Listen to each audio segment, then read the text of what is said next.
Welcome to the third conversation in artEquity's three-part conversation series, 10 Years Strong, Origin, Evolution, Lessons. In Conversation 1, Origin, Carmen Morgan, Mika Cole, Leslie Ishii, and Michael Robertson reflected on the conversations and connections that catalyzed the creation of artEquity. If you weren't able to join us live, you're invited to watch the recording on HowlRound. In Conversation 2, Carmen, Dr. Quinice Floyd, Alexis Green, and Lauren Turner Hines discussed artEquity's growth after the inflection point of 2020. Today's conversation is Part 3, Lessons in Leadership, focusing on what artEquity has learned in 10 years of deeply impactful work. I would like to invite our participants, Nicole Brewer, founder, Anti-Racist Theater, Alexis Green, founder and director, X Collective, Michael Robertson, deputy director, artEquity, and artEquity's founder and executive director, Carmen Morgan, to introduce themselves and begin today's discussion. Oh my goodness. Hello, hello, hello. My name is Nicole Brewer. My pronouns are she and her. I am currently located on the snowy lands of the Piscataway and the Nacotchtank, colonially known as Washington, D.C. And I am connected to artEquity through the 2018 National Facilitator Training, as well as their Talking Back series. And I'd like to pass it over to Alexis. Thank you so much, Nicole. Hi, folks. I am Alexis Green. I use she, her pronouns. I'm calling in from the lands of the Odawa, Ojibwe, and Potawatomi, collectively known as the Council of Three Fires and colonially known as Chicago.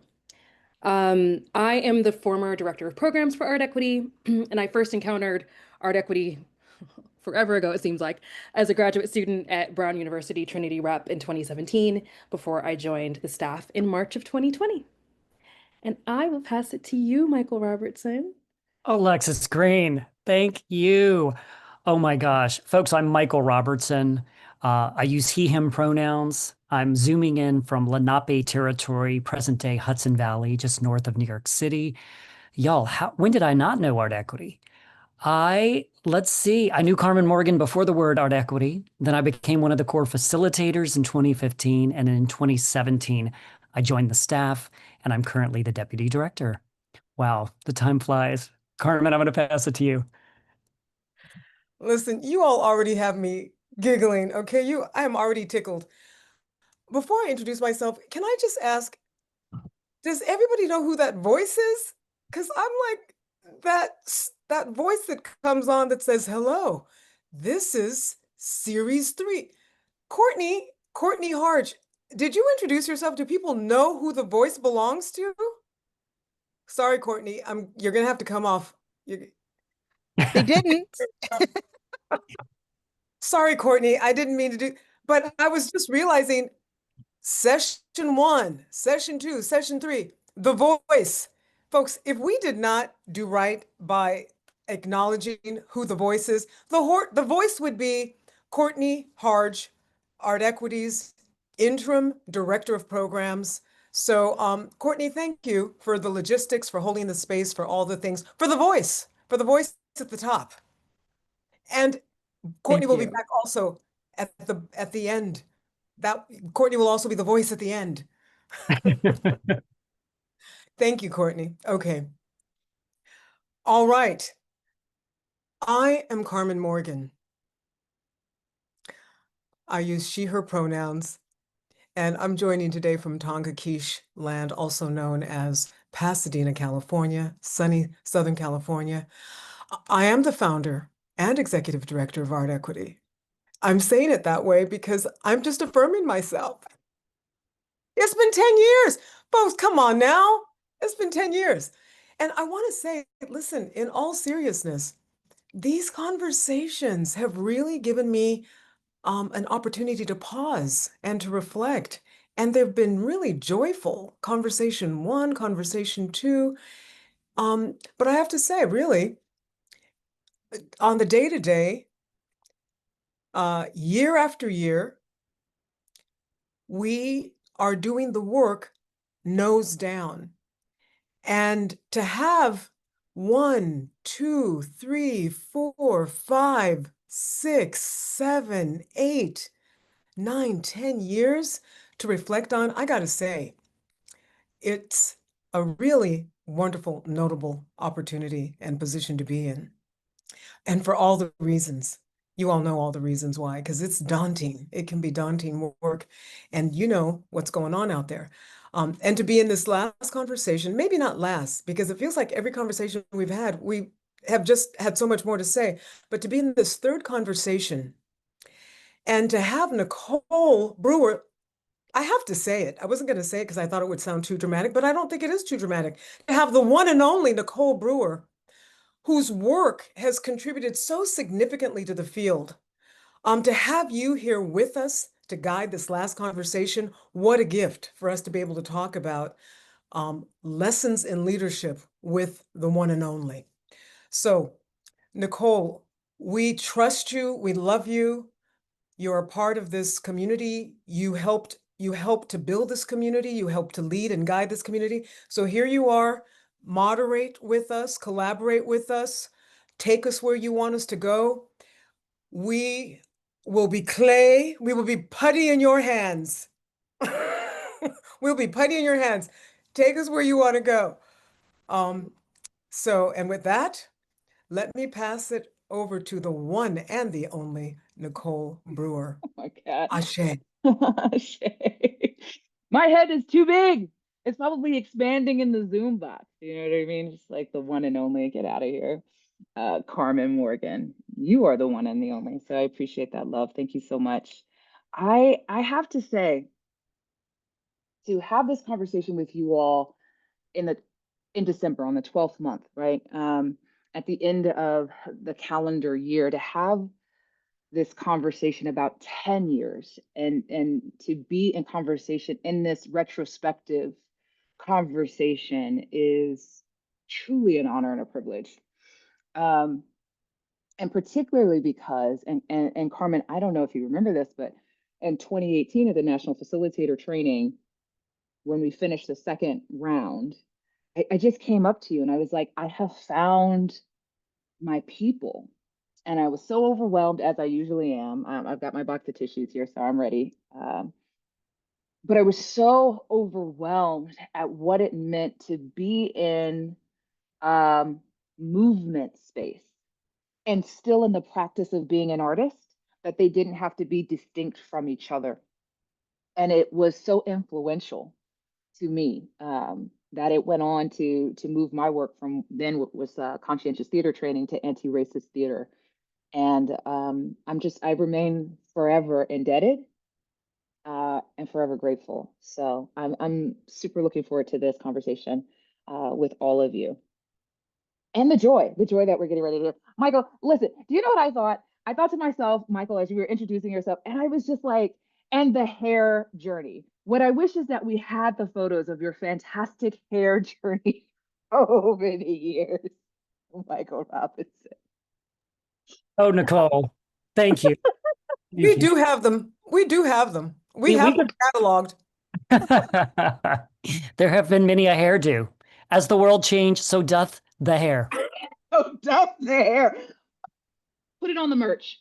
Okay? I'm just gonna put that there. Put it on the merch. Put it on the merch. Oh, can I say this also? Because over the years, the one and only Michael Robertson has often said to me, and I think he may have said it to you a couple of times, people who are, close enough to him, he will say, listen, this body, this man in this body, I do not want to take up too much space. I do not want to take up too much space. This man in this body does not want to take up too much space. I just want to say, this man talking about the hair is the same man who does not want to take up too much space. And those are the hand gestures of the man too. So I just want to say, Michael, you've been revealed. Okay, you've been revealed. After 10 years, brother. In the first year, I believed you when you told me that you didn't want to take up too much space. But by year 5, brother, come on now. Fabulous. And fabulous takes up space in the most fabulous way, you know? Yes, exactly. Exactly. It could be nothing else. It could be nothing. It's why I love you, Michael, so, so We do. much. We So do. much. I want to get into this leadership conversation, right, with you all. And as I was sharing in our prep meeting, my spirit and my heart has been marinating on leadership and what does it mean? And before this, and I want to ask that question of all of you, right? How do you define leadership? What does it mean? But also just share a little bit, if I could. I typed it in as one is apt to do, just to get a sense of like, what is this temperature? What is this definition? What are people talking about? And I got a lot of corporate speak, so I went right past that. And I want to share something that I found from an abstract of an article that was on NIH website, right? And it talks about this. It says, and this is from Dr. Roland Vindier. Despite the influence of leadership in our lives, it remains poorly understood by most of us. This review defines leadership as a combination of position, responsibilities, attitude, skills, and behaviors that allow someone to bring out the best in others and the best in their organization in a sustainable manner. Goes on to say there are many traits and skills demonstrated by leaders. These include talent, drive, willpower, practical wisdom, loyalty, ethical behavior, emotional intelligence, integrity, self awareness, and resilience. However, to best understand leadership, we need to focus on what leaders are actually required to do rather than on the skills and traits used to accomplish these tasks, right? It goes on to say they review 9 functions that are the core of leadership, serve as the public face of the organization, articulate the vision and mission, create culture, strategic planning, decide what to focus on, select and develop the right people. Come on now. Establish a decision-making process, manage your boss, and be responsible 24/7. And so there's more here, but I want to just leave it at that because there's just so much that's percolating there. And I wonder who feels called to activate their mic to just kind of respond for yourself. How do you define leadership as we get into this conversation?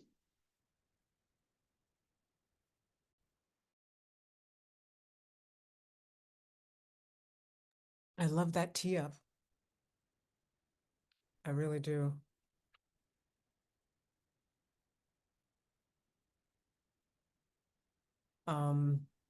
Go for it, Alexis.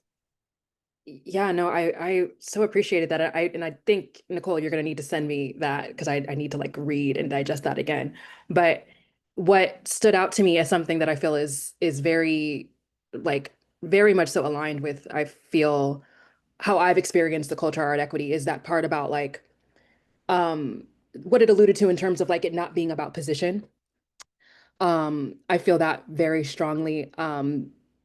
That for me that my leadership has, I mean, it has been tied to position, but it hasn't. Like I feel like leadership is support. Leadership is the service piece that they highlighted in there. Leadership is the responsibility. Leadership is the accountability. And I feel like what I feel like has been done so beautifully in the art equity community is this like investment in leadership from wherever you are. I know Carmen, I've heard Carmen say it in many a training about like lead from wherever you're at. You may be in the box office, you may be the executive director, you may be, you know, an actor coming in for 3 months, but we all have power in some way. So how are you using that power? And I feel like that opened up everything for me, knowing that no matter what vantage point I was coming in from to an experience or to an organization, that I had leadership from wherever I was coming in. Um, so I think leadership is a lot of things for me, but that's what stood out in what you just shared with us. Oh, I kind of want to riff off of that a little bit because I have to say, the vision of leadership is so intrinsically tied, it's so connected to white supremacy that sometimes it's so hard to separate out the inherent the inherent racist characteristics of what folks want to prop up as leaderships. So you got to be, you got to do this interesting dance. And one thing, this is why I want to pick up on what Alexis is naming, is one thing that I'm very clear about is leadership has little to almost nothing to do with positional power. Like real leadership, in fact, being in rooms with people who have the most positional power in the organization has taught me that leadership has very little to do with positional power. I could go more down that road, but so that part. And because it's so tied, I think, to white supremacy, I remember early on the folks who were lifted up for me, like, oh, these are the leaders. I remember thinking, and are they anti-racist? And oftentimes the answer was like, what does that have to do with anything? So that already told me like, oh, we're not even working from the same frame of reference here, because leadership is anti-racist. How about leadership as joy? How can we look at leadership separate and outside of a white supremacist context? That is the challenge. And I wanted to share with you all the best definition I've ever heard of leadership. And I'm very biased because it was shared during one of our BIPOC leadership circles, where folks were being asked to pull away from that white supremacist paradigm. And how do you lead from your authentic self, your ancestral self, your spiritual self, your mother wit? And they did these incredible presentations. And I happened to be at Inner City Arts when one of those presentations was happening. Well, I got to hear all the presentations, and I got to share. I keep this on my desk. Give me 2 seconds. I got to share this definition with you, the best definition I've ever heard. This is what was shared after the group did their presentation. They passed this out. And this is Rukmini Garish's definition. The whole team, they were squads. They each had a contribution. And this was Rukmini's contribution. Rukmini, can I just tell you, I keep this on my desk, and it means the world to me. I want to just read this to you. This is the best definition of leadership I've ever heard, and it is leadership as water. Water has no shape, changes shape, flows, fills, adapts. In a pipe, it's narrow. In an ocean, vast. In a glass, calm, tall. Water nourishes. But water is also an immovable force, an unstoppable barrier, too deep. It overwhelms, it downs, it waterlogs. Today I may be a drop, tomorrow a river, the next an ocean. But together, water can soak and seep into anything. Come on now! What am I talking about? Given an opportunity, there ain't nothing about white supremacy culture in this vision of leadership. It has stayed with me. This was from 2023, that BLC from 2023. Drew down. I have never been so moved. So I'm just saying that it gets to be that, right? It gets to be that.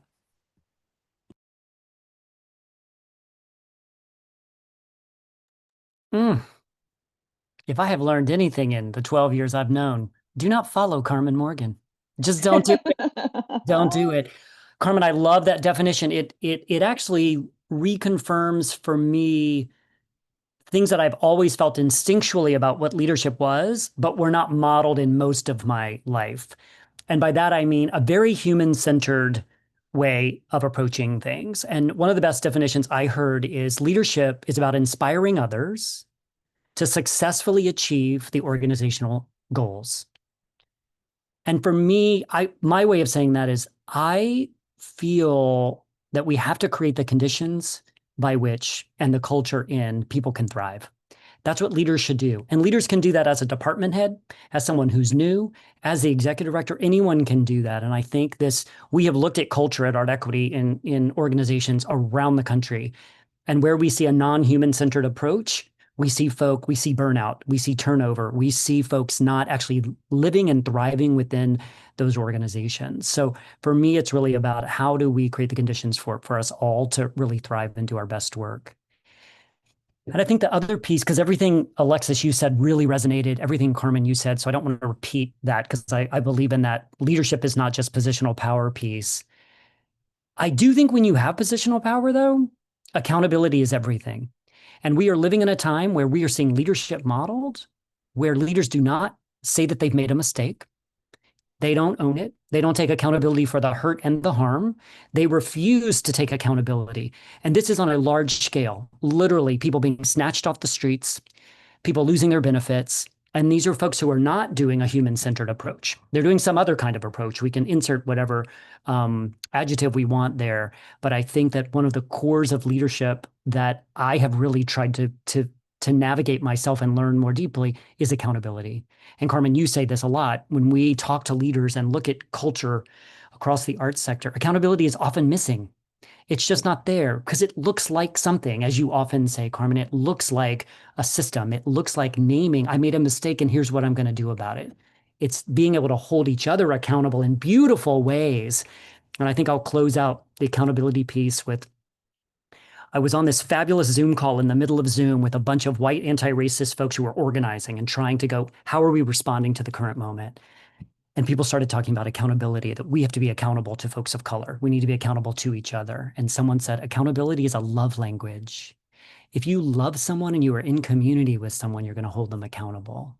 And I think about that all the time, all the time. And so I think that's missing in so many of the spaces that we're in. And I think it can be taught and I think it can be learned. So there's not an excuse for us not leaning into that piece. So yeah. I don't think that I can write fast enough, moderate enough, and go, okay, what are the pieces? But I'll catch up. I'll catch up. I'll catch up.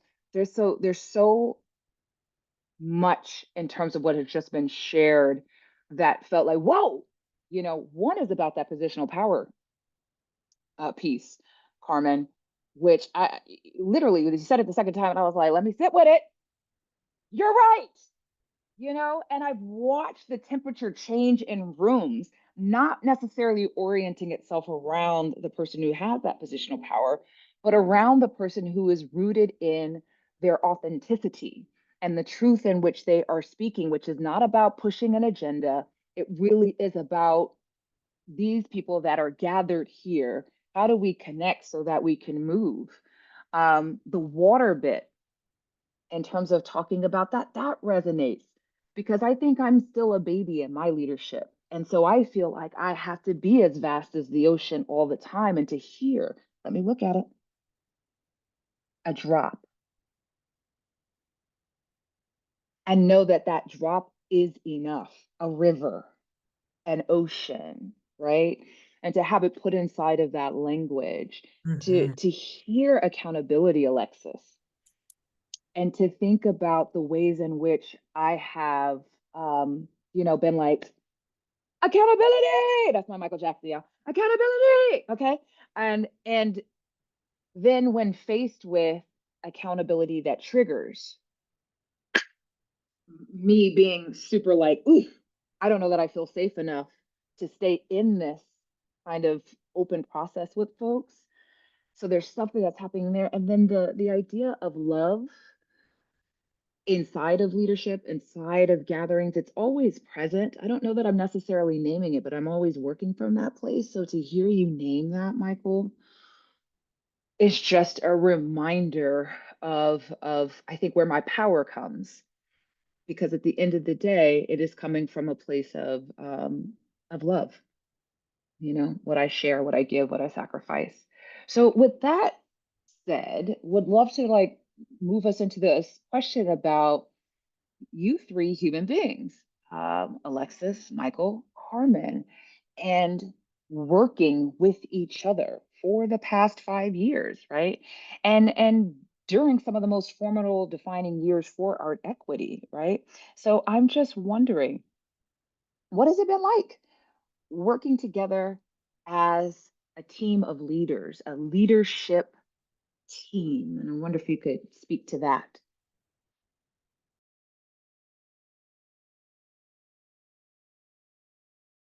First of all, I love the laughter coming from Michael and Alexis, and then the deep thought from Carmen. Like literally, as you asked that question, the flood of memory that was coming over me was just moments of laughter or like shade or like literally what we did with the hair with Mike. Like it is that those were that's what was coming up to me in terms of how is it working together. It was that. I'm sure there's a better answer, but that's I will share my initial thought is that. You know, and the reason why I was sort of going like this, I was taking a breath really from a place of gratitude, really from a place of gratitude, because both of these individuals have access to my heart in a very, very particular way. Both of them have nurtured a part of wounds that I didn't even really realize I have. You know, the first time I'm going to get through this, I'm going to definitely get through this. But, you know, this is what we get to reflect and we get to be really real. The first time that Alexis Green said to me, I got you. And it was coming from the way that I saw her work to support this vision, not just because, you know, she thought, hey, you know, there's some values here that work for me, but she said time and time again in both her action and her regard for me, I'm supporting you, Black woman. I am supporting. I cannot tell you what that, I mean, I try to think about when did I have that experience in previous workplaces, you know, outside of artEquity. When did I have uh, another, first of all, when was I working this closely with other Black women? I mean, it brought up a lot for me. It was so moving and so emotional.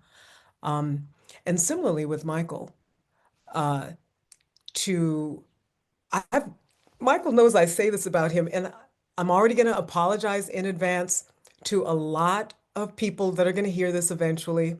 Some people who are white may take offense, but I tell Michael all the time, I'm like, I've never seen a white person work as hard as you. I've never, ever, ever, honestly, never seen it. And he is very clear about the support that he gives to people of color, particularly Black folks, particularly Black women. And that has healed a particular part of a wound that, you know, until it started being healed, I didn't even realize that I needed that and wanted that. So both of these two people, working with them, not only has it taught me just the practical nature of shared leadership. Like, I can't do anything by myself. I don't want to do anything by, I need a thought partner. What do you think? If anything, I think I have become a little bit more codependent. I mean, in a good way, I think in a good way, like trusting that shared knowledge is going to get you more than just your own bouncing thoughts on your own. And for anybody that's not a part of a team, ooh, I want that for you. I want you to be a part of a team that you trust, where you can be vulnerable, and yes, where there is love. If you get yourself that,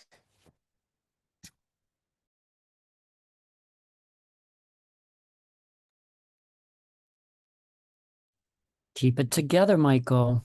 Y'all know I get emotional. Carmen, thank you. And Alexis, thank you. You know, what has it been like to work together? I love that question. I mean, what a gift. And I would say that it's been a gift. And I would say it's been a challenge and it's been hard fought.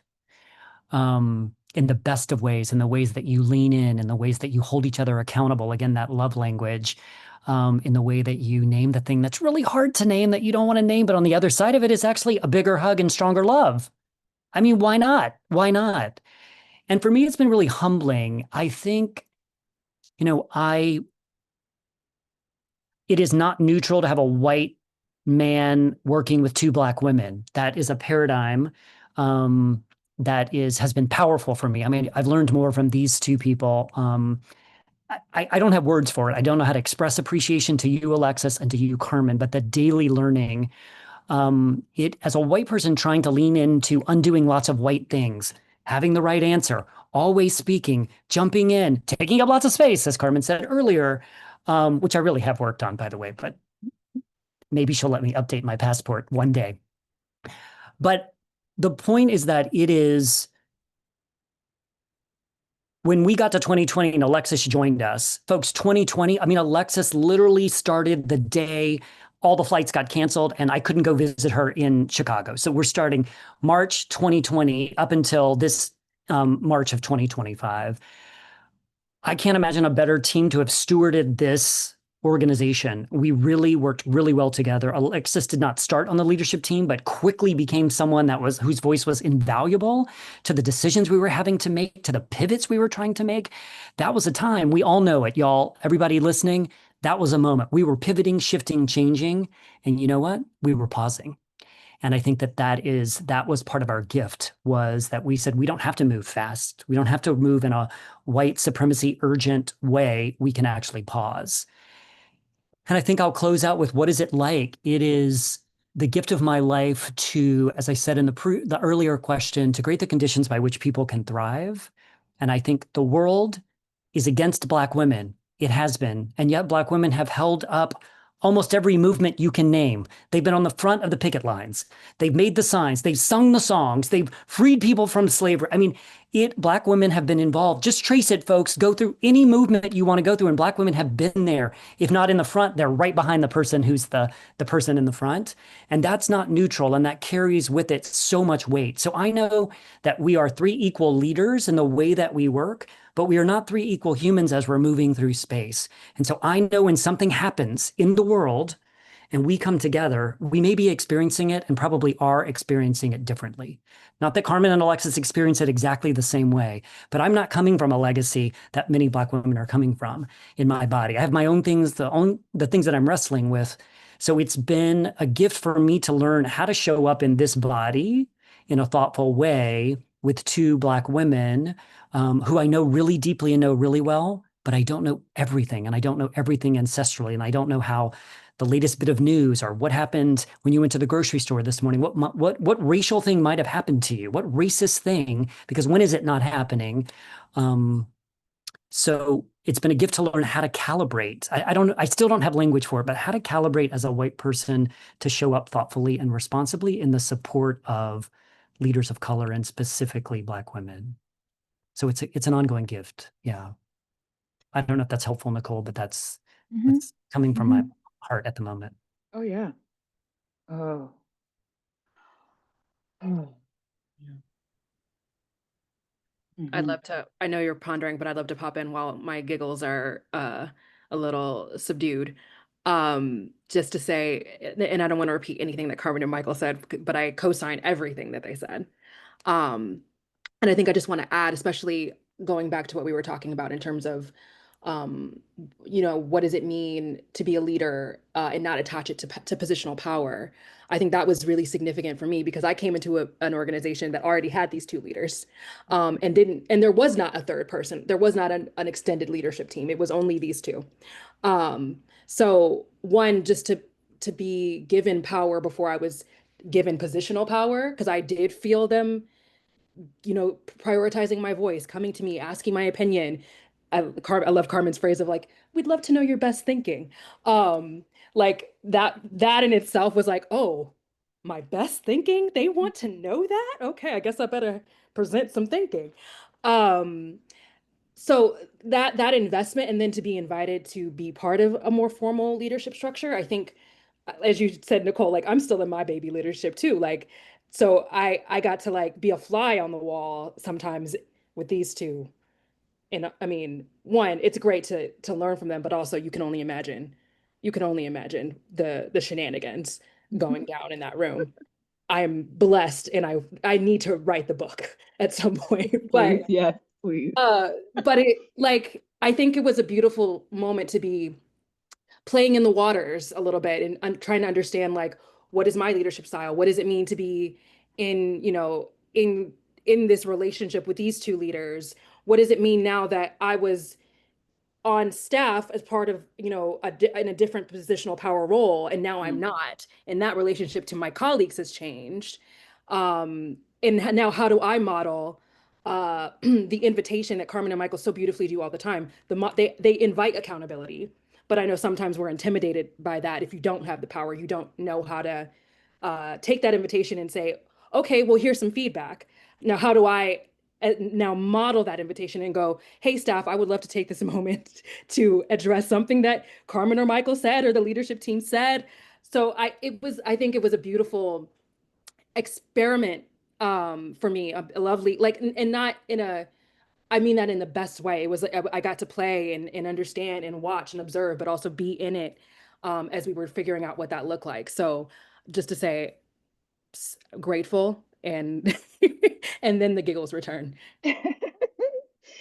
You know what I was thinking about, and I think you only affirmed for me that I want to speak into the spaces as an outsider to this team is the differences that you all have, and having been on many a prep meeting or a planning meeting, seeing the dynamics at play. And so I think that there's something really beautiful about y'all's strengths and that they're not the same. And so how you complement each other, sometimes wrangle each other in, right? So that something can get done, I think is done in a very loving way. I think it's done with a shorthand for as many years as you have been, an earned shorthand for the many years that you all have been working together. And I think that that works too, that each one of you, your gift is complementary to each other. So I just wanted to put that into the space too. Okay, so we as Carmen said, we went small. Now we'd like to go large. We'd like to, do our 30,000 feet, right? Our eagle eye. So want to pivot just a little bit to talk about field-wide trends and shifts.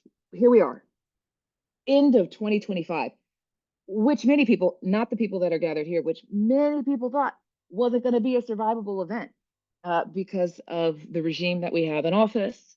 We watched as people were like, okay, we're only 15 days in. What's it going to be like in 3 months? We got to 3 months. What's it going to be like in 5 months? We made it to the 5, you know what I mean? So here we are at the end of 2025.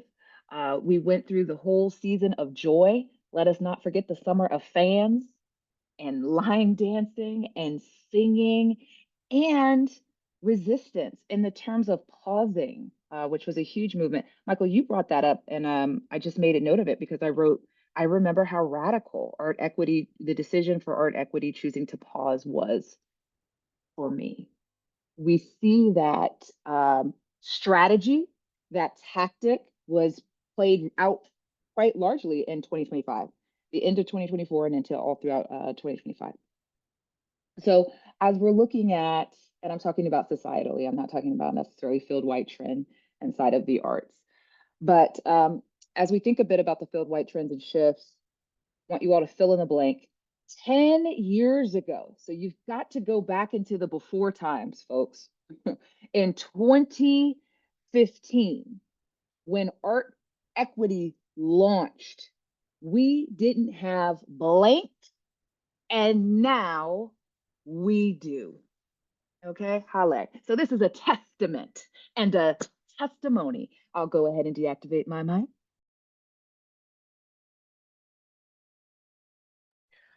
I hope we can be in conversation, all take our mics off and just talk, because this is one of those back and forths. And I will say that we started in 2015, the art specific work that we were doing, it was being, these conversations were being amplified all over the place. So it felt like we were kind of, remember the students who were protesting on university campuses. Remember, we see white American theater. I mean, there was a broader container where lots and lots of conversations were happening. So I want to say that, but I want to say one thing that I know 10 years ago wasn't as prevalent, and I'm talking specifically about the art sector and particularly the kinds of organizations that we worked with, was the kind of language that we are using now. It almost feels like folks forgot that we could not say white supremacy culture. We could not even say racism. I remember struggling with some organizations just around using the word inclusion. Like, hey, diversity was the thing. And keep in mind, I know I was coming out of a civil rights context, a social justice, community organizing context. So we were talking about anti-racism work. Can I tell you the pushback that I got from those first early conversations? We were actually encouraged not to use the word racism. It's too much for people. You're shutting them down. You're scaring them. I can share with you evaluations where this language was used. So I will say one thing that has changed is our our language is different. Our shared language is different. We've moved a lot in 10 years. Carmen, I would riff on that. It's so interesting. The first thing I thought of was the word anti-racism, because I think people were thinking, as you just said, about diversity. And yes, people didn't want to say racism, but there wasn't even a sense, with that, I'm talking about the art sector, of what it meant to be anti-racist, for there to be anti-racism as a practice, as a way of being, as a lens to run your arts organization. That was not a concept. None of us were talking about that specifically in the theater. And I don't know anyone in any other arts discipline that was saying, we're trying to be anti-racist. That they might have been trying to include people or be diverse, but that idea of anti-racism as a practice was not widespread or existed in my experience in the art sector at all. Yeah. Yeah, I want to co-sign on the language piece. That was the first thing that came to mind, because I even remember prior to artEquity coming into Brown, we were training with a different consultant. Someone used the word white supremacy and the entire room erupted. No one was being called white supremacist. It was just a term that was introduced in the conversation. And there couldn't be no conversation on the other side of that word, because no one could hear anything. Yeah. So that in itself, the fact that we can say that and it not, I mean, there's a little bit of reversion, but the fact that we can say it for the most part and not set things on fire is a huge shift. And I think the other piece that comes out to me, I literally, when you asked the question, Nicole, your voice like entered the back of my mind. And the first word that came to me was like the audacity. And I mean, like in both ways, like both the audacity to like fight for the things that you deserve and say the thing out loud, but also to say the thing out loud. Like we talked about that in our last conversation. I can't remember who brought it up. I think it was Quanice. But like some of the things that get said now that like they would have been said in 2015, and we thought, okay, we teased that out. We got rid of that. We threw that away. And somehow they're saying it again. The audacity is wild to me. Like that feels that. Yeah. It's interesting to not have the language come in, and then have the language co-opted, and then spit back at you as a bad thing, as being woke or being anti-racist is racist, or reverse discrimination. So that it's powerful how language. Michael, it's not even. Can I add on to that? Yeah, go ahead. They've taken the language and now they're trying to create laws against it. It's not even co-opting. It's now the language is being basically invisibilized, or they would want it to be disappeared. It's like, how in the world do you just tease out critical race theory? So it's and it's not surprising. I mean, part of it is that cyclical push-pull, but yeah. Mhm.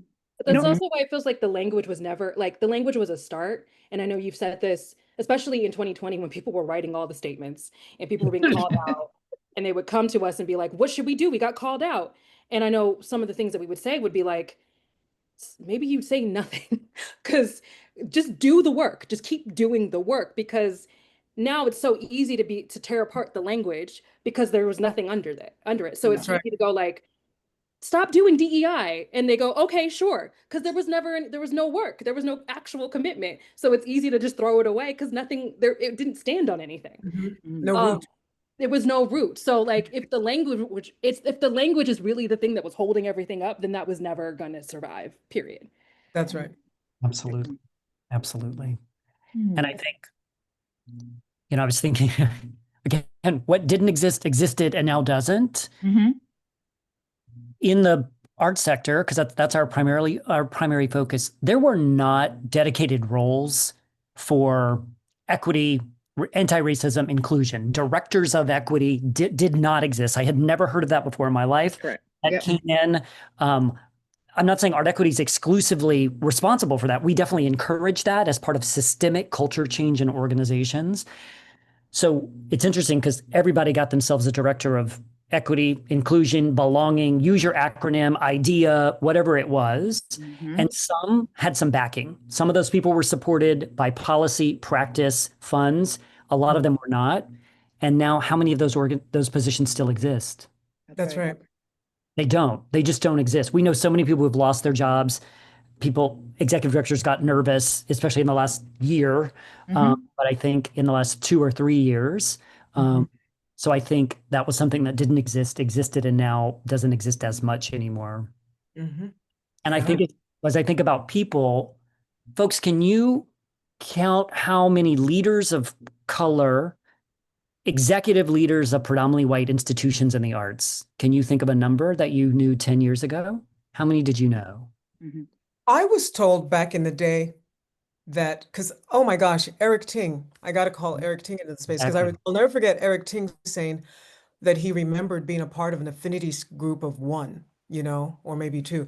And back then, I remember it was Eric Ting and Sheldon Epps Mhm. as the two artistic directors of color for predominantly white or Lord theaters. I mean, there were obviously artistic directors of color for theaters of color, you know what I mean? Mhm. But Mhm. we're talking about those Lord theaters or those predominantly white theaters with larger budgets, with influence, who were able to have plays that were on tour and could go to Broadway potentially. So, and some of that uh, dichotomy has shifted, Mhm.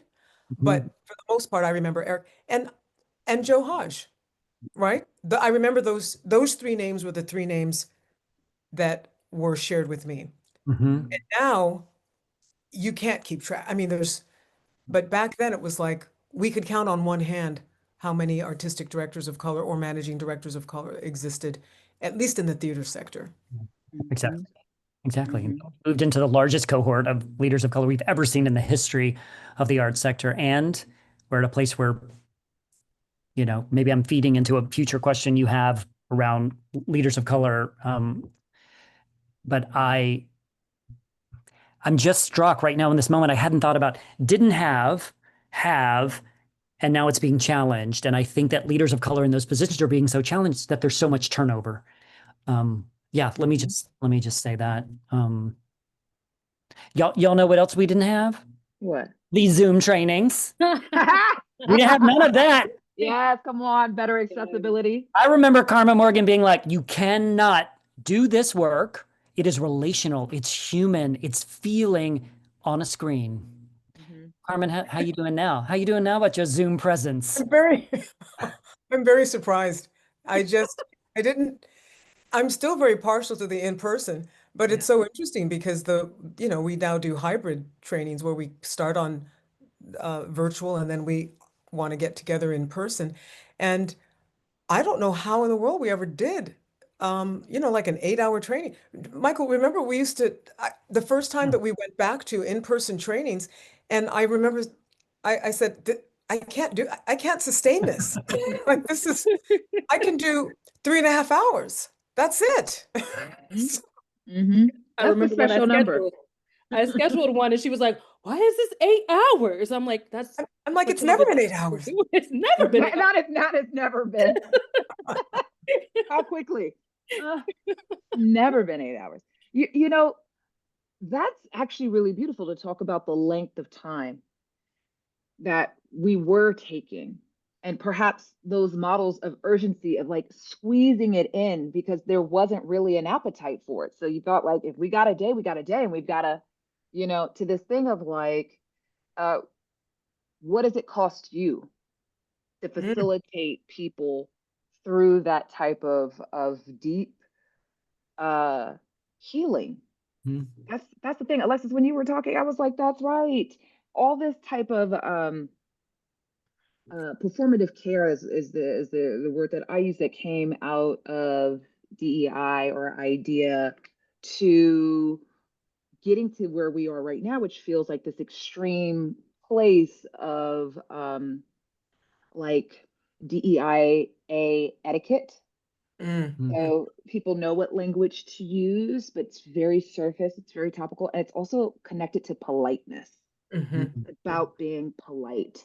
There is still this distance between themselves and the wounds of the heart. mm, And so that's what I'm hoping, not that that's part of the question of like looking forward and yet, but for myself, I'm hoping that people can understand that the work that you all do, are inviting people to do, are modeling for people to do, is work around, reclaiming your wholeness inside of these systems that just like, pick from us. mm, So with that, I'm wondering about patterns. What patterns have emerged about how institutions have supported or failed to support leaders of color, right? I'm wondering if you all are seeing that, because 10 years is quite some time to see where the funds were going.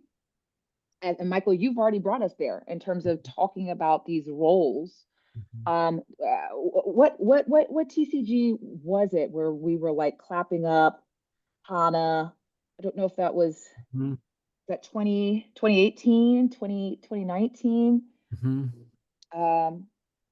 Nataki, mhm, uh, uh, um, Ibarra, Stephanie Ibarra, mhm, so that whole kind of cohort, Maria Goyanes, who's a part of my 2018 National Facilitator Training mhm, cohort, mhm, Jacob Padron, yep, mhm, you know mhm, what I mean? So that was unheard of.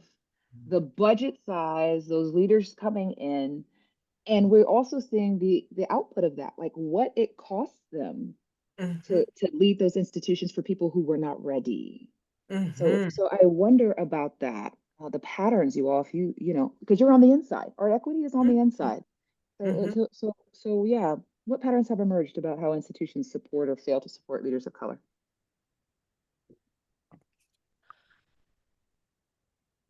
Nicole, in truth, we won't have enough time to get as deep as we would like Mhm, to.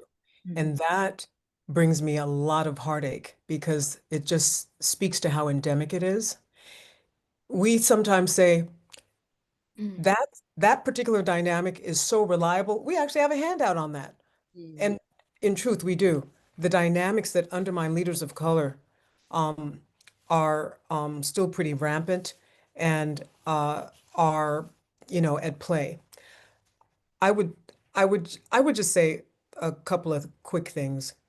Um, One is, and then I want to pass it to Alexis and Michael. One is just the extraordinary naivete that we would find when we would come into these cultural arts institutions, not even just theaters, around what they thought support was like. mhm, Now, mind you, executive recruiters for Fortune 500 companies will tell you that you want to start preparing for that C-suite position a year before that person gets there. So the prep is a year. And then when they get there, you're supporting them for another year. That is for a Fortune 500 company. And when we were being in conversation with these executive recruiters because they wanted to learn about equity, diversity, and inclusion from us. I asked them, well, how many people of color do you have in your placement? And they said, oh, not very many. So I said, basically, what you're talking about, that kind of prep, for the most part, goes to white men, correct? And they're like, yeah. So if white men need that kind of prep for the person to get into that position a year before, that kind of an on-ramp, and then while they're in the position, support them strategically, institutionally for a year, you can only imagine what folks of color need in terms of a corollary prep program for an institution that has never hired a person of color before. Mm. So you would imagine, oh, we're going to get real ready for you. Mm-hmm. Here's where the naivete falls. Person after person that we would interview, trustee after trustee, board member after board member who were part of these executive recruitments, we would ask them, what support are you providing for these new? And person after person would say, what do you mean, what support? I mean, we hired them. They felt that hiring them was basically the support. We've supported them by giving them this job. So for the most part, there's very little support in leading up to their hire and while they're in those positions. They've got to create those systems for themselves, unless some things have radically changed. But that's what it looked like when we were in conversation with organizations.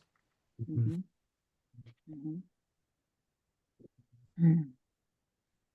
Nicole, as Carmen said, we have a whole resource. We did research, focus groups, et cetera. We're going to drop in the chat for those listening a resource called Dynamics That Undermine Leaders of Color. And we narrowed it to 6 things, Carmen, if you remember, and Alexis, but know that there are many, many more. And those are the things that continue. And that resource is what, 5 years old? And it is And still very current. Yeah. it's still very relevant. We use it in every training. So, Mm-hmm. yeah. And will remain relevant. I mean, the August Wilson speech, that 1996, please, Yeah. it reads like it was written today. Yeah. And thank you for doing this work, right? Making it easy for people to see. And I love the language that you use, Carmen, the dynamics that you can count on being present, right? Mm-hmm. Yeah. It's going to continue to be cyclical because many of these institutions, there are 2 things I want to just name, and I hope that this is not controversial. Some people of color are strategically suited for longer tenures. So I will say that what we have found, the biggest churn is typically with Black leaders. Mm-hmm. I think, and this part is more anecdotal, but I think we could get some research and some numbers to back this up.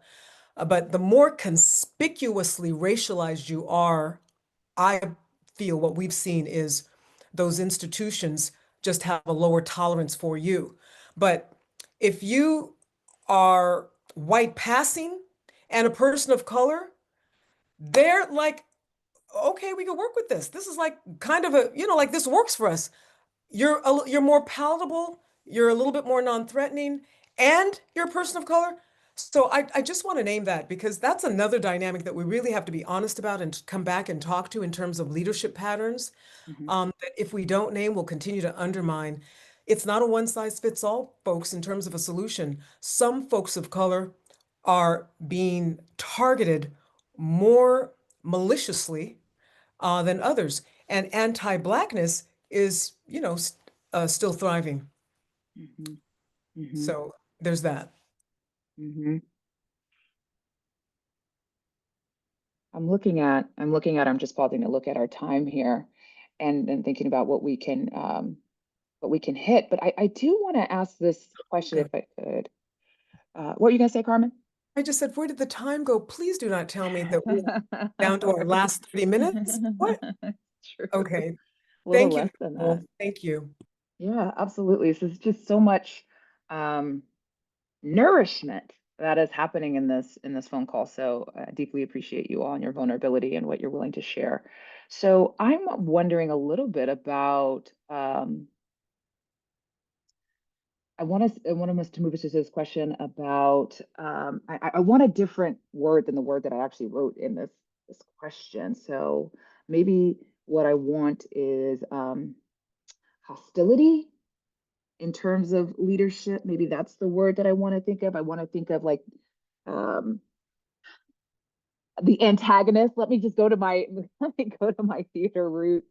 I use this word antagonist in terms of leadership, especially you know, you being the founder of artEquity, uh, Carmen. And I love that you just give people a little taste of your experience before artEquity came into being.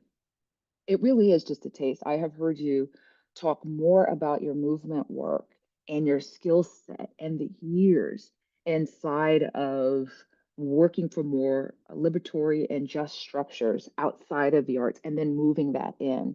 Um, I think honestly, in terms of my network of people, you are absolutely the most accomplished organizer and facilitator that I am in a close relationship with. And I appreciate the generosity in which you hold people accountable about getting clear about what their politic is. I say all that for context for folks who don't know our relationship and who don't, know me or maybe are not familiar with artEquity to get to this question about antagonist. What does it mean to inhabit the identities that you name for yourself and the ones that were forced on you inside of this leadership role?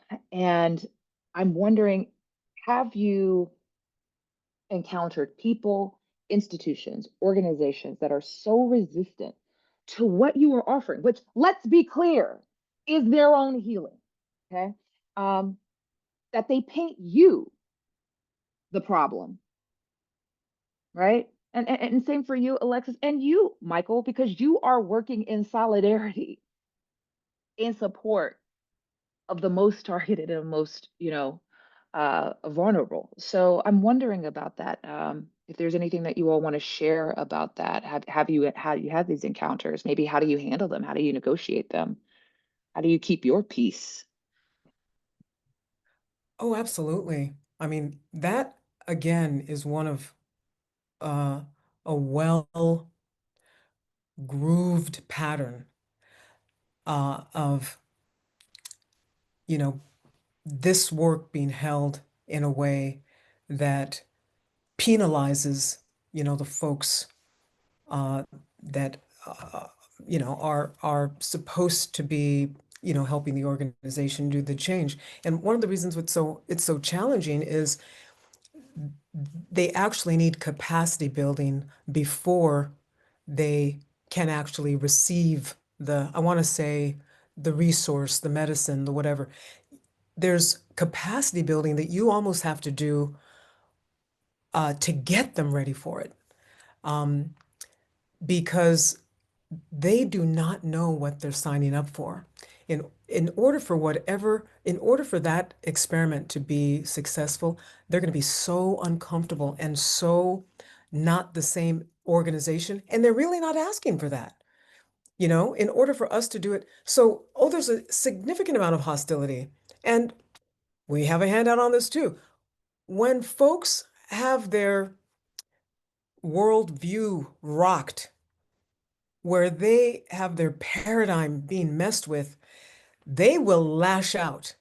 And usually you are the one. You are the one. They're coming for you. The facilitator's the problem. And so some of the capacity building that we try to do is to name that dynamic up front. Listen, you're going to be so challenged and you're going to be so uncomfortable. Here are the things that you're going to. Sometimes that's a safety, but oftentimes, they cannot see themselves in that. They're like, I know you got that handout about some other people, but right here, this other thing is happening. That's not us. What's going on here is this other thing, and you're to blame. So I don't even worry about it anymore. Part of it is because, and I really want to make sure that I want to pull in Michael and Alexis. Part of it is I think that our work has shifted, and we have said that, there are people who are hostile. We don't work with those anymore. We don't work with the hostiles. We want to work with the enthusiasts. And every once in a while, I think every once in a while, we are working with people who are willing to move to be enthusiasts, but we're absolutely not working with people who are full-blown hostile anymore. It's not fair to us. It's not healthy. We will not be casualties of this work. We cannot be martyred. And we've seen that that was the old way, quite frankly. My mentors, the few that I had, and they didn't mentor like mentor. They just were role models, I should say, because we didn't have time to mentor people. But those folks, most of them have passed and they died early. You should not be buried in your early 60s. But a lot of those women of color holding it down were, because we used ourselves up. So yeah, yes, yes, you stand in that breach and they will come for you by using all kinds of meanness. Yeah, I want to hop on that as someone who wasn't necessarily facilitating the spaces, but holding the container for the facilitation and holding Carmen and Michael in that. I think and I know we've talked about this, like, because they will use any excuse to like exit. If they start to feel uncomfortable, if they start to feel like, oh, this isn't working, or like, oh, the staff is mad, so I guess y'all did this wrong. They will use anything. I think it's put us in a position to work in ways sometimes that we don't like, that are more in aligned with white supremacy, like the perfectionism, like making sure that email is tight, making sure that that thing goes out on time, making sure everything is pristine, so they can't use that late email, that typo, that whatever it is, to say like, well, y'all didn't do your job, that there was a typo in that report. Because they will, and they have. So I think that's what comes to mind to me, is like, literally, like, the villainy goes beyond just like, you in the room, you you are the problem, but also you who sent that email, you who did the calendar invite, you, like, literally it's any excuse for them to exit.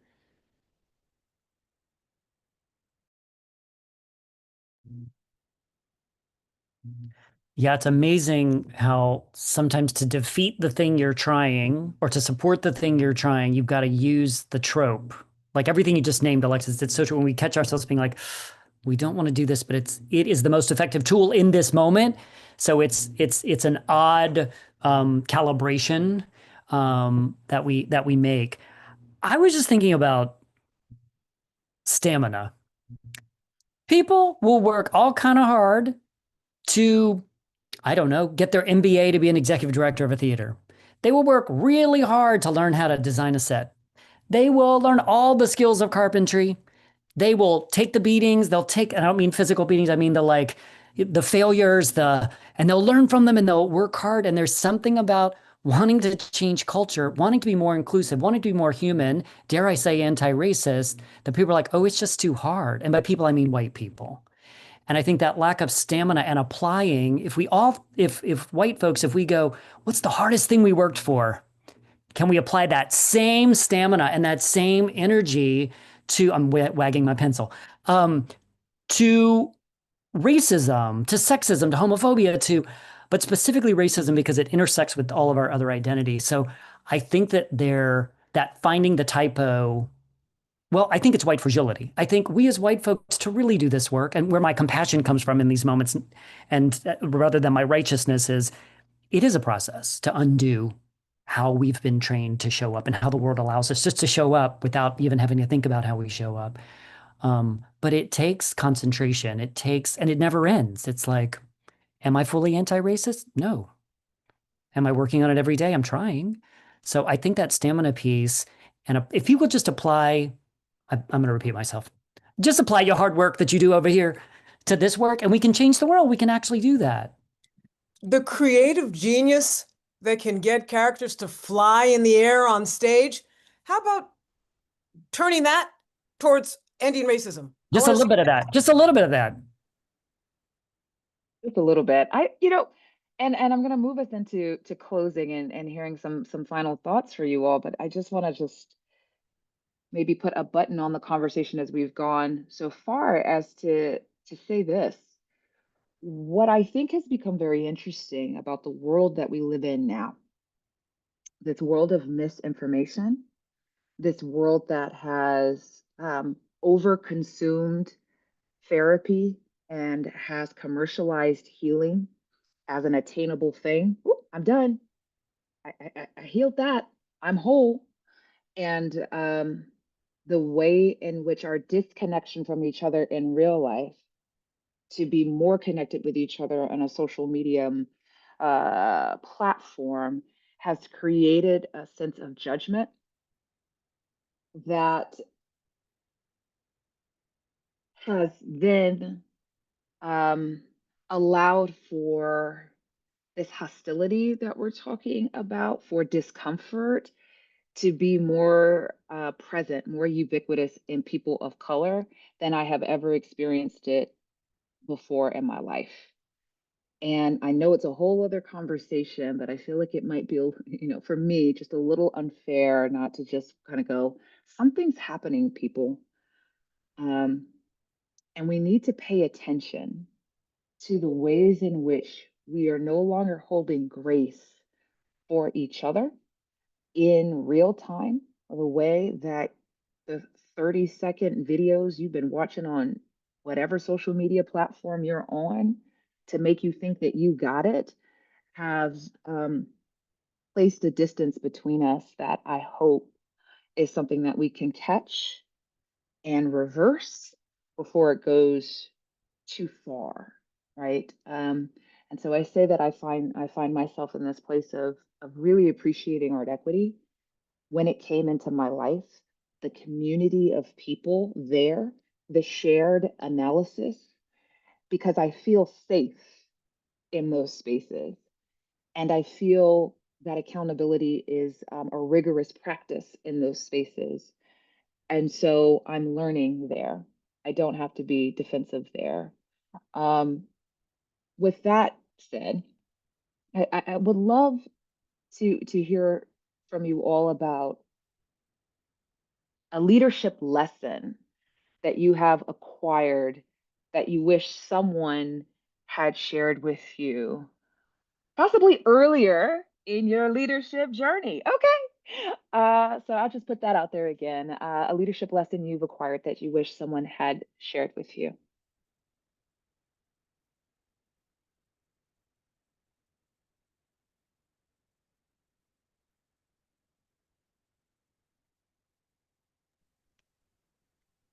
I love this question. I think the thing that's coming to mind right now is something that I'm literally actively still trying to learn and practice, and that is that I don't have to have all the answers. Like I feel like both me as Alexis, I'm very much so someone I'm like I need to come in like 10 toes down prepped. Um, but I also think that's part of like conditioning as Black women. Like we know that anything that we mess up is going to be picked apart. So you feel like before I present anything, before I stand in front of this room, I better know this thing better than anyone else. And most of the time we already do, but like, but we do feel like sometimes I feel like I can't even um like put my feet in the water until I know everything about that water. Like, and I'm trying to lean into, you may not know what's at the bottom of that water. Go ahead and get in. It's okay. Um, and so I've tried to practice that more and more over the past couple of years, and certainly now in this period of my life, even being in meetings, and I think I've practiced this with Carmen and Michael. They'll ask me a question, I'm like, I don't have that answer right now. I don't, and I will find it, but I don't have it right now.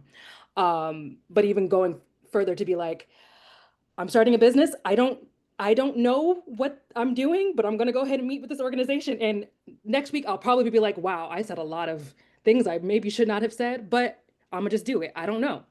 Um, so yeah, I think leaning into that, and I wish somebody had just given me that, helped me accept that permission for myself earlier on. Mm-hmm. Mm-hmm. I'm going to go behind that because, Alexis, that's a version of my own lesson too, which is that I know when I was starting out in so much of my work, particularly in spaces that were not grassroots organizing, so much of the leadership, and even in spaces with grassroots organizing, so much of the leadership was the leaders of the leaders did not look like me, sound like me, nothing. So I wish I had known that the models and the prototypes that were being shown to me that I was initially trying to contort myself into, to speak like and to carry myself like, I wish I had known earlier that my model could stand next to that. My own authentic self was a legit model instead of trying to, undermine myself. And oh my goodness, can I tell you when I figured that game out? First, too bad I wasn't a little bit younger because I've had a little bit more energy. But, well, it became what it became. Y'all know that. But I wish I had figured it out a little bit earlier. And this is something I want to say. I just have one more thing I want to say to anybody listening who feels like, I don't have a lot of positional power. So, there's just a lot of navigating I have to do. Here's the secret I want to tell you. Being in the room with folks who have all the positional power, here's what I've heard them say. I really don't feel like I have a lot of power. I really don't know what to do. Folks, even the people with the most positional power, A, either don't know how to use it, or B, don't claim it. So you know what you get to do? Use their power. I promise you, learn how to have that agenda ready for that meeting. I've taught so many people this, and I'm not even gonna even remotely reference because I want them to keep using their tools. Those folks who don't know how to use their power, you tell them what to do. Go in there with the talking points and say, this is what I want you to say at that next meeting. I have seen it work.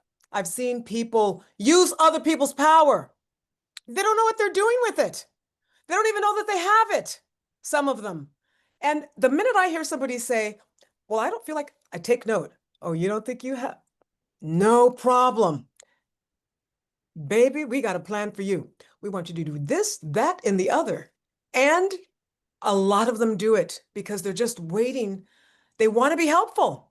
I have 5 stories of white male leaders who we have given directions to, who have used them and are, and made some changes. So just that. And I want to do another podcast just around the tactical ways to deploy this strategy of using other people's power.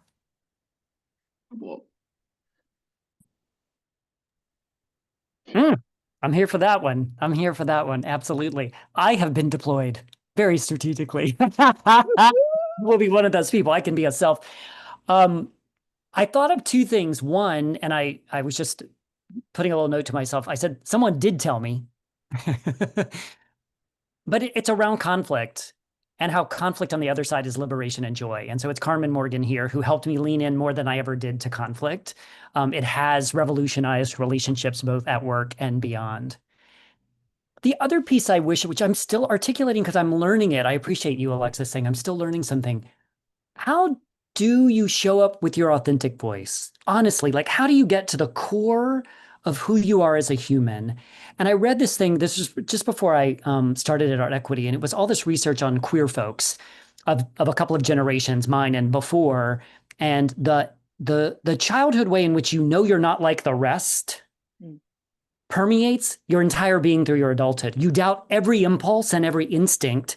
And so what you feel is normal, you worry about because you're like, oh, you're not supposed to. There's a lot of you're not supposed to's that are just in the world. And we can name those, but we don't need to.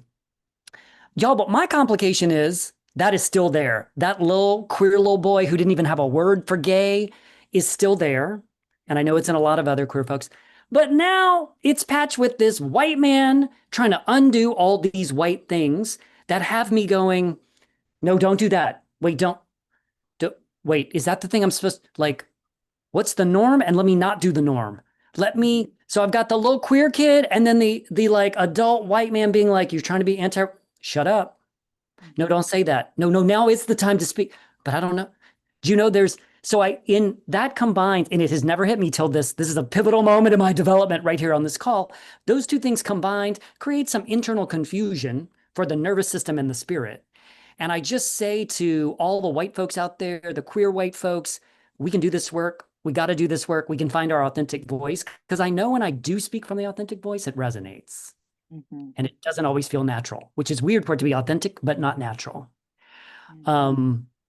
So yeah, The leadership lesson here would be tell me, find your Carmen. authentic voice. Thank you. Find your authentic voice. Yes. Thank you. That's the Summarize leadership it up. Summarize it up, Carmen. Thank you. And the hug gesture at the end. All right, beautiful humans. What do you see for artEquity in the next 5 to 10 years to come? Woo, come on now. Futurism, y'all. And know the power of the prayer and the spell that you are about to speak into the space. Yeah. Mm. Y'all, I envision an array of sabbatical and rest programs for people of color, Black folks specifically, just an array. There's not one way to rest or be on sabbatical, but a whole array of the I don't know what we're going to call it, but we're good for a name. So I feel that is needed now, and it's going to be needed in the future. The world's not going to change that radically, that we're not going to need rest and rejuvenation. Mm-hmm. And I want artEquity to be so well resourced and stewarded by visionary people beyond us to continue to be the container that the community wants it to be for as long as it needs to be, and not have to scramble with the philanthropic world, with worrying about a donor pulling out, with 12 more grant applications. Like, we're just sitting on the resources we need to respond to the needs out there. We're in a cycle. There's just a cycle in the nonprofit sector that's really unfortunate. How are we going to tend to the greater needs when the cycle itself of the grant, the donor, the report? And listen, I love so many of our funders. If you're hearing me and you're a funder and you're supporting us, we love you. If you're out there and you don't make us do a report or it's a short report, we love you. But generally speaking, it's really, really challenging for all nonprofits. And we know from the research that Black-led nonprofits are 300% less funded than white-led institutions. Folks, that's not neutral. It's like, why are we in 2025? And that's the case. There's such a historic debt to be paid to the Carmen Morgans and all who came before her, and the Alexis Greens and all who will go after her, who were trying to create these institutions. They're founded organizations. So that is a long-winded way of being frustrated by the system, but saying fully resourced in a beautiful, nourishing way. What do we need? Oh, everybody's going on retreat. Send those 10 people off. So I just want that level of resource so that the work and the strategy and the mental energy, emotional energy is on the creation and the community, and not on how are we going to make payroll? How are we going to pay people in 2 years? Because Carmen and I are always thinking out 2 or 3 years. So we're like, how do we do that? So yeah. Ashe.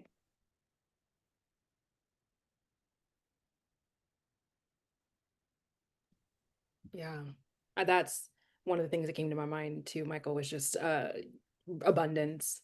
I think something else that's sitting with me. I know when Alex Maida and I were like ruminating on prompts for the alumni gathering, we were thinking about, prompts like this around what do you see for artEquity in 5, 10 years? And we had conversations with our host team and they're like, oh, people are not going to like that question. Nobody wants to think that far ahead right now because of the time that we're in.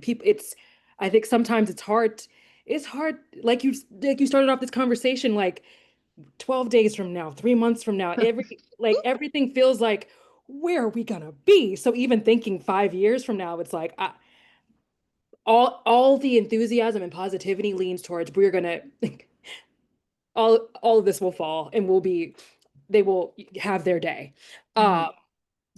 So, but I do want to name that, like, if that's what's coming up in my body. But I think anytime I think about the future artEquity, I of course think about Carmen. And for me, I think I've said this many times, is like I hope for and envision an artEquity in which Carmen doesn't have to be in every room. Like, I know artEquity is so, I mean, she's the founder, she's the voice, but I want a world for her that she only has to be in the spaces that she wants to be in, not the spaces that she has to be in. She has to show up for the funding meeting or the operations meeting or the training with the PWI or whatever, but she is saying, this is the space I want to be in today, or I don't want to be in today. And I've seen that happen more and more over the years, which is very exciting, but I want that to be just codified. There's so many other artEquity things that could happen, but if that could happen, I will feel accomplished. Ashe. Such love. Absolutely. And that is already happening. Thanks to you, Alexis. Thanks to Michael Robertson. Thanks to Alex Maida. Thanks to Nigel Porter. Thanks to PG. Thanks to Lauren Turner Hines. Thanks to Clotilde Horn. Oh my God. Thanks to Nicole Brewer. What a beautiful community of leadership. And that's already happening. And I want to see more of that. And I want to see a beautiful, fluid, organic process that supports that transition of leadership into the next iteration. And I would also like, if art, I just want us, I feel this strongly. I don't want us to be so precious about artEquity per se, but let's make sure that the work gets done. And if there is a time when artEquity as a container is not the right way for the work to be done, hey, we reinvent ourselves, you know? I want us to be more committed to the work than to any institution. So that's my wish. And yes, 3 helpings of the abundance. Thank you, Nicole. Ashe.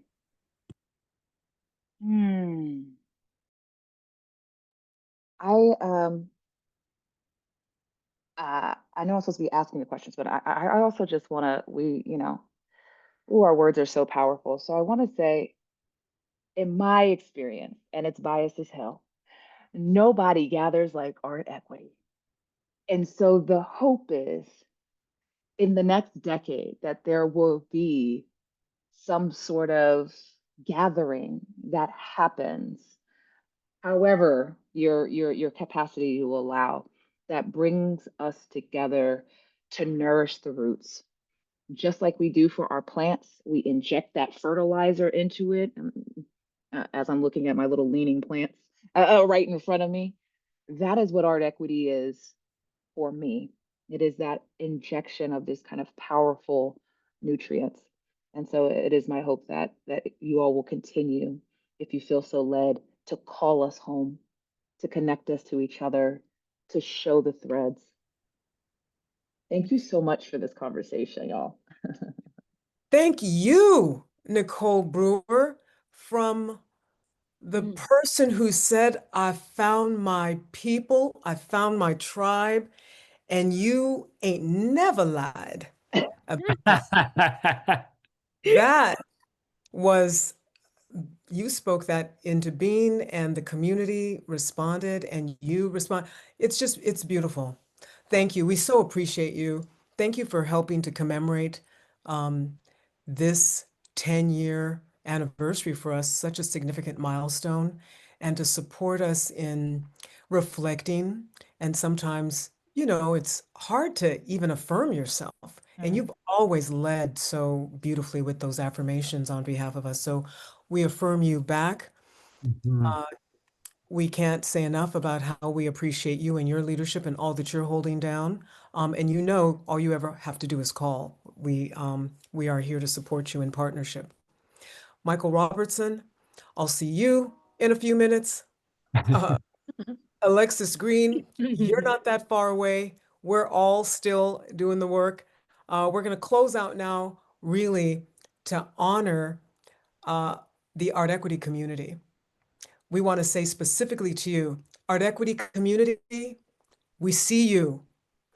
artEquity community, thank you so much for an incredible 10 years of building the beloved community. Ashe. That's it, folks.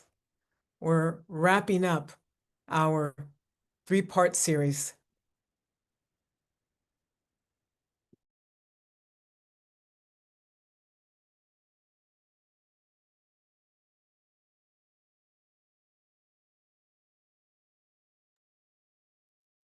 I'm like, let that music play. It ain't I art know. equity. We ain't got the Yeah, music. I'm grooving. I'm not leaving without the music. Y'all hang on. You know how we do if you know Yeah. us. No, if Hold you're for the still, music. Hold stay for the with us. music. Mm. Okay.